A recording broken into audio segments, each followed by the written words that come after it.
Hey, good Tuesday evening, everyone. State Representative Brad Halbrook here, along with my good friends and members of the Illinois Freedom Caucus. We have Leader Chairman Chris Miller, and we have the Executive State Director of the Illinois Freedom Caucus, Colin Mosley. Easy for me to say there, Director. Welcome, gentlemen. Boy, I hope everybody survived Monday storms. I know a lot of planting activity had went on the last 2 weeks or so. A lot of corn starting to come up, few beans.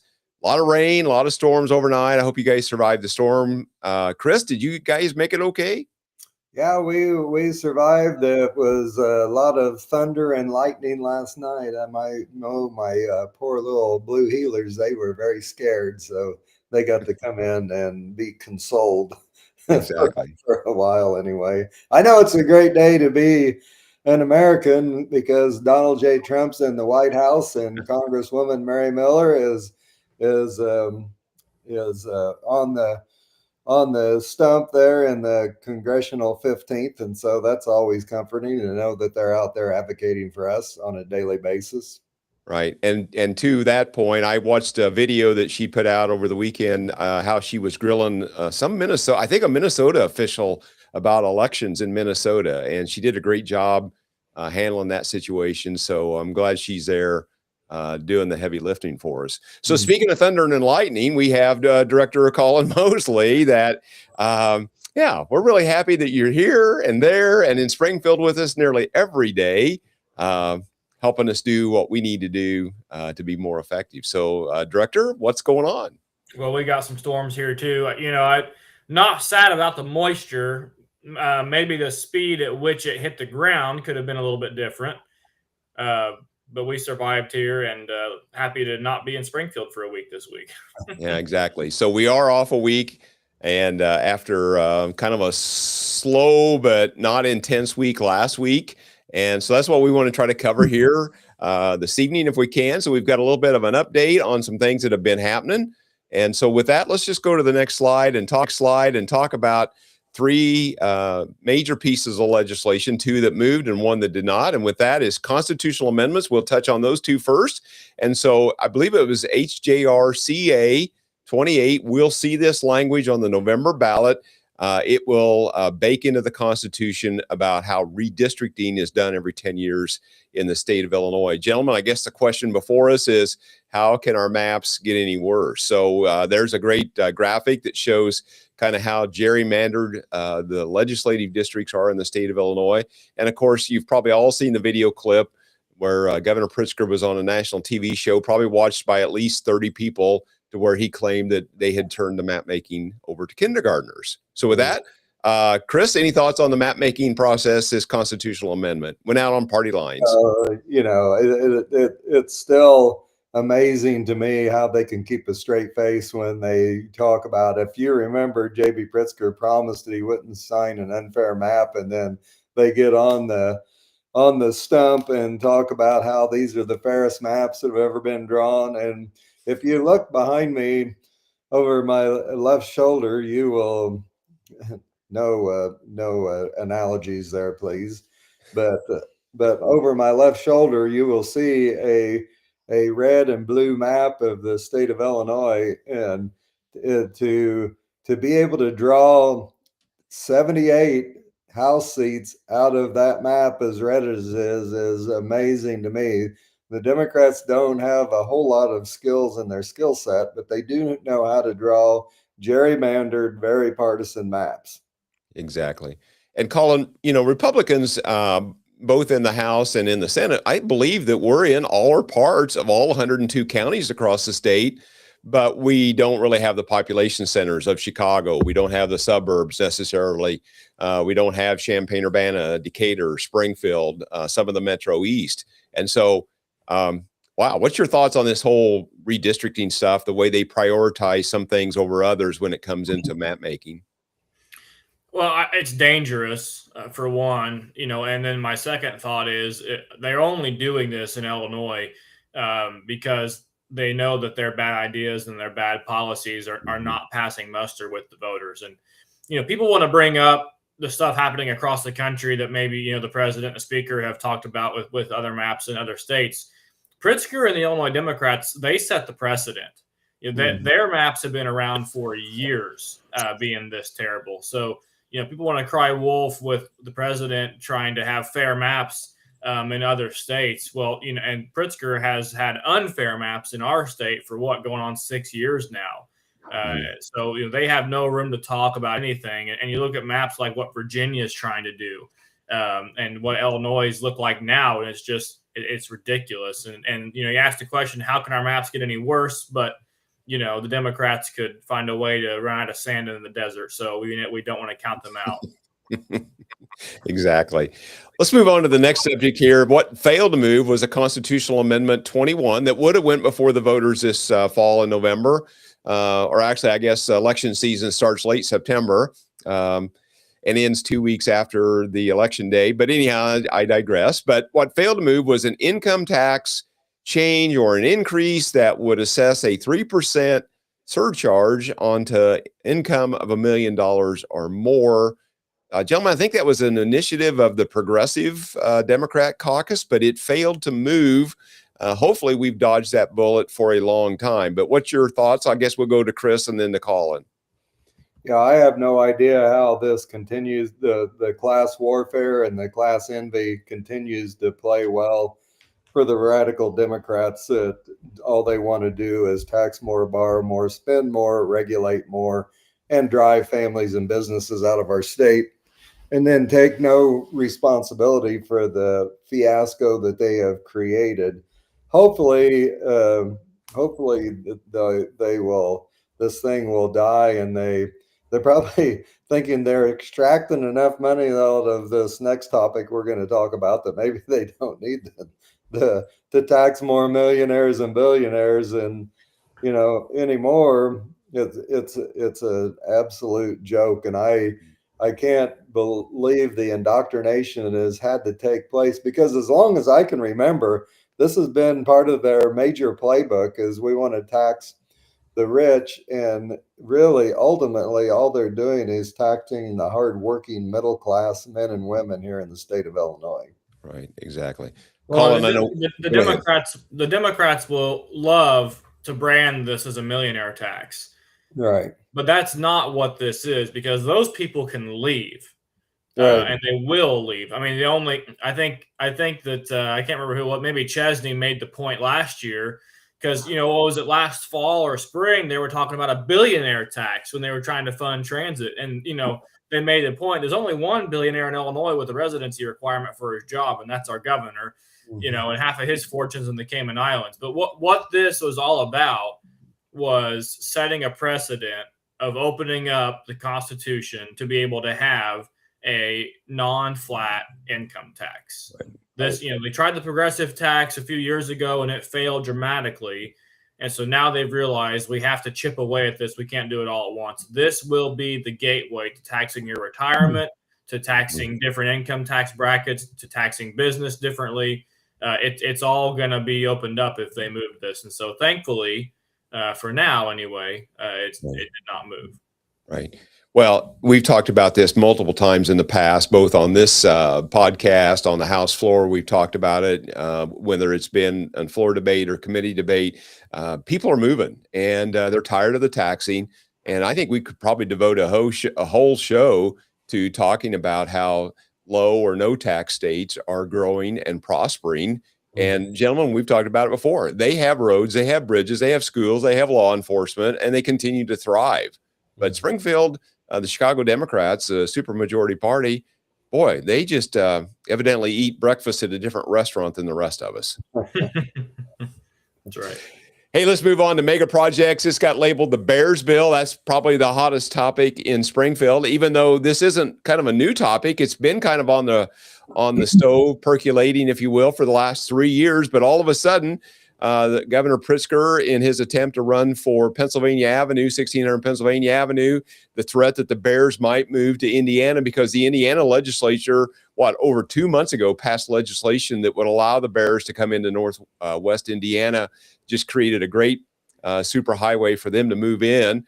And so with that, there was some debate last week on a mega projects bill that would deal with projects, over $100 million in size. Of course, the Bears situation, if we were to move to Arlington Heights, would be a $3 billion plus project.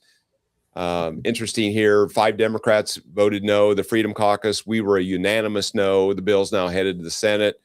Let's just go, Chris and Colin. I'm going to leave it up to you to kind of throw in your thoughts on what happened late last week in the debate.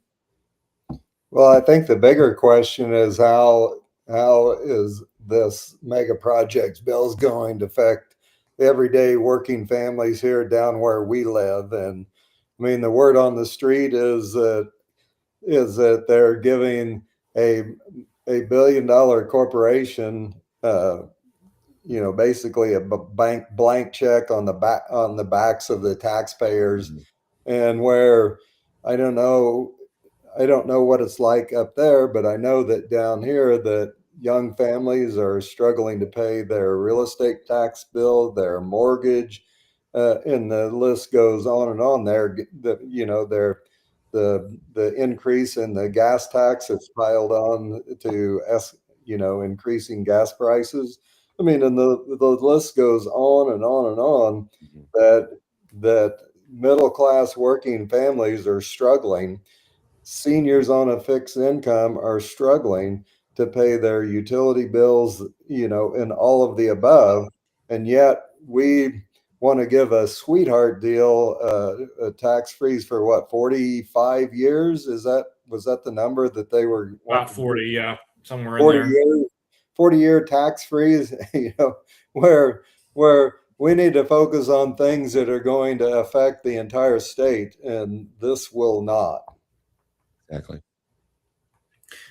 Yeah, I mean, the bigger problem, like Chris said too, about the back to working families, is there's working families all around these mega project districts that are going to be absolutely smoked with property tax increases. We're going to literally tax people out of their homes.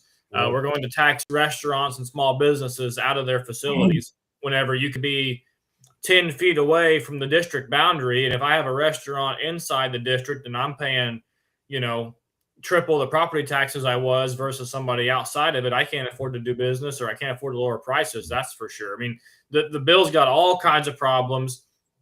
The best part, and this is part of why we voted no, is because we knew that this is not even close to half baked. And a half an hour after the bill passed the floor, in the middle of Speaker Welch's press conference, the Bears put out a statement and said, this bill's not it. It's not ready. I mean, you've got the sponsor of the bill talking about how they've worked with the Bears. And then a half hour later, the Bears coming out and saying, no, this ain't it. And so, we know the Senate's going to amend it. We'll see what they do to it. But, anything that is dangerous to taxpayers is an automatic no for us. That's the way it has to be. It's the way it should be for all Republicans to protect taxpayers. Right. Yeah. So, I mean, our job, number one, and I've spoke about this multiple times, I hope that people remember that when I speak, I just say my job is to protect taxpayers. As Republicans, that should be our number one job, is to protect taxpayers, whether it's financially or with public safety or whatever the case might be. Is we have to protect taxpayers because we know the Chicago Democrats have no interest in protecting taxpayers except extracting more dollars from them. Protecting taxpayers is actually codified in the Republican Party platform. If any of our colleagues would just take a few moments to read that, it would help their voting records. Right. Exactly. Gentlemen, let's move on to the next subject. A horrible tragedy in Chicago over the weekend. 7-time felon. Just a horrible situation. He's escaped monitoring. He's had a judge that has continued to enable him. This guy should have been locked up, should have been in jail, but yet he's free to roam on the street. In the hospital, finds a weapon somehow on his body and shoots 2 officers, one fatally, the other on, I guess, still life support. Gentlemen, what's your thoughts on how this went down in the Safety Act in general? So Chris and Colin. Well, I know that it's amazing to me how many. I don't know the answer to the question, how many people have to die before, whether it's by illegals or whether it's by career criminals, before J.B. Pritzker and the radical Democrats will actually allow there to be consequences to bad behavior. Behavior never changes unless the consequences are severe enough in order to change behavior. And I know that that Director Mosley, being in law enforcement, probably has a lot more to say about this than I can, because he works in that field and he understands the dynamics of it. It's extremely, thank you, Chris. I mean, it's extremely just blood boiling. Like Chris said, if it's not an illegal immigrant slaughtering an innocent college girl, it's a career criminal slaughtering law enforcement. I mean, that's the reality we live in. This guy's a 7-time felon. He evaded parole. He'd escaped monitoring. We would think an ankle bracelet. I mean, I can't tell you, I work at the sheriff's office here. I can't tell you how many times we release people on ankle monitors, and then we find out that they're trying to cut them off. And so we think that's a solution. It's not. This guy had been in possession of illegal firearms, but I thought the FOID card was supposed to solve all of our issues with possessing firearms, right? And so what's this guy do for like the 8th time? He pistol whips a clerk in a store, grabs a stack of cash. They track him. They arrest him.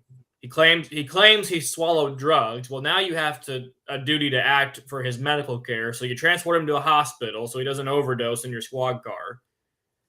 And while they're getting him undressed and all that, he yanks a weapon out of God knows where and begins to fire shots. I mean, this is the reality that our law enforcement live in, no matter where you're at, but certainly in Chicago. But it all was preventable without the Safety Act. Without the Safety Act, people like this guy will be where they belong, and that's behind bars. Exactly. I mean, and so I don't know if you're J.B. Pritzker, if you're the Democrats, what do you say to this guy's family? Sorry, I'm sorry that your son or your husband took a bullet to the face, because we want to make sure that criminals can have a 3rd or 4th or 5th chance. I mean, it's just despicable. Right. Well, this just adds to a long list of headlines. We saw earlier a Dalton shooting suspect free, waiting murder trial, a Rockford murder suspect released before trial under new Illinois bail law, Illinois leaders blast Safety Act after repeat offender charged with lighting a woman on fire on the CTA bus line, Blue Line. Springfield man arrested on new drug charges while on pre-trial release. I mean, the list of headlines just continues to go on, citing the failures of the Safety Act. And yet the governor, maybe it needs some tweaks. Is that what he said months ago? And have we seen those tweaks? No. I mean, then the Black Caucus comes out and says, basically, we're not doing that. It's not that complicated. You do the crime, you do the time. I mean, boom, there you go. Problem solved. Right. Second chances has turned into 8th chances. Right. Yeah, exactly. So we just pray for this. We pray for this guy's family. We pray for the officer still fighting for his life too. Exactly. All right, Colin, take us to the last slide. I'll let you close this out for the evening. And well, so here's our website. Here's our Substack. So Chris and Brad and the House guys not in session this week. The Senate is in session, so Senator Chesney will be there all week. And then for only maybe the 3rd or 4th time this spring, finally, the House and Senate are back in together next week. And May is dangerous. So we will certainly keep you in the loop on what's going on in the coming weeks as we approach deadlines and budget week, and certainly nothing good for the taxpayers. Exactly. Yeah, gentlemen, we go back on May the 5th, Tuesday, May the 5th. We have 19 session days left before the adjournment date of May 31st, which hopefully will adjourn on May 31st and not May 32nd in the wee hours. But anyhow, with that, gentlemen, I think we're just going to close out. Director, if you can go right to the outro music, we're going to say good evening. Again, we always appreciate that you would like, share, follow, and subscribe to our content to help us overcome. Oh, hey, yeah, Chris, I see your hand up. Go ahead. I have one comment on Tuesday, May the 5th. There will be a gathering of Christian believers at 10 a.m. at the Capitol building. So if you're inclined, please share that information with others and show up. It's going to be awesome. Excellent. Great. Colin, I don't want to run off too quick. Do you have any thoughts to close out? Apologize there. All good. All right. With that, have a great evening, and we'll talk to you real soon.